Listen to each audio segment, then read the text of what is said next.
Chapter 10 is about strategy evaluation and development. After identifying the options available in chapters 8 and 9, classical prescriptive strategic management argues that the next strategy task is to select between the options. This involves two aspects that need to be distinguished: one, content, and two, process. By strategy content is meant the actual strategy that is finally selected to meet the objectives of the organisation. Content is about what is in the plan. By strategy process is meant the process of communication and discussion amongst those contributing to and implementing the strategy. Process explores such questions as who develops the plan, how they undertake the task, and where they are located in the organisation. The first part of this chapter investigates content and the second part process. Under the general heading of strategy content, there are three subsidiary parts. First, 6 selection criteria for content. Second, procedures and techniques. And third, implying empirical evidence and guidelines. Let's go to the first part, 6 criteria for evaluation of strategic options. Criteria 1 is consistency, and this means whether it is in agreement with the objectives of the organisation. Criteria 2 is suitability. This means, is it appropriate for the context of the strategy of the organisation, both internally and externally? There's no point in having a strategy that goes for growth if the external environment is one of severe decline. Criterion 3 is validity. Validity means the calculations and other assumptions on which the plan is based. Are they well grounded and meaningful? Criterion 4 is about feasibility. Feasibility means that the proposed strategies are capable of being carried out. And there will be constraints both within and outside the organisation.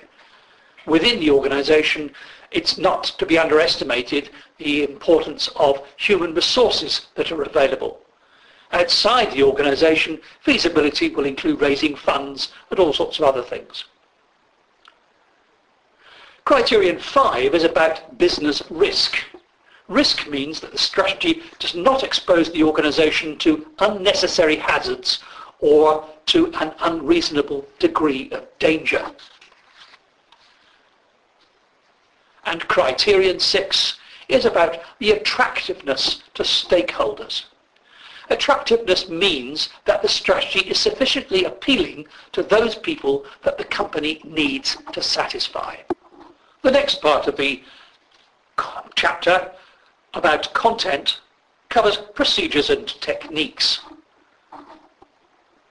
Techniques include discounted cash flow, net cash flow, and break-even analysis, and they're not covered in this brief summary, but a few more general remarks are appropriate. In making an initial selection of the best option, it's important to clarify the basis on which this is done. Evaluation against the mission and objectives is important, but needs to be rigorous and precise if it is to provide real benefit.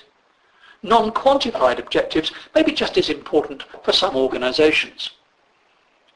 Additional criteria for evaluation include the ability to build on the strengths and core competences of the organisation and to avoid its weaknesses. Generally, in evaluation, strengths are more important than weaknesses, but occasionally a weakness cannot be ignored. Different parts of an organisation, such as the headquarters, the strategic business unit, and those involved in individual projects, will have different perspectives on the evaluation task, and there is a need to recognise this in making the selection. Also under the general heading of content is the issue of applying empirical evidence and guidelines. Sometimes there is evidence from other organisations on strategies that are likely to be more successful than others, and we can consider this in the whole process of strategic evaluation. One useful tool is the life cycle portfolio matrix which considers the maturity of the market and the competitive position of the company, and suggests then whether you hold, whether you invest, or whether you abandon your strategy as a result of your position in these areas. There is other evidence as well in section 10.3 of the chapter. Finally, the chapter explores the classic prescriptive model of strategic management in terms of process, how you go about the task.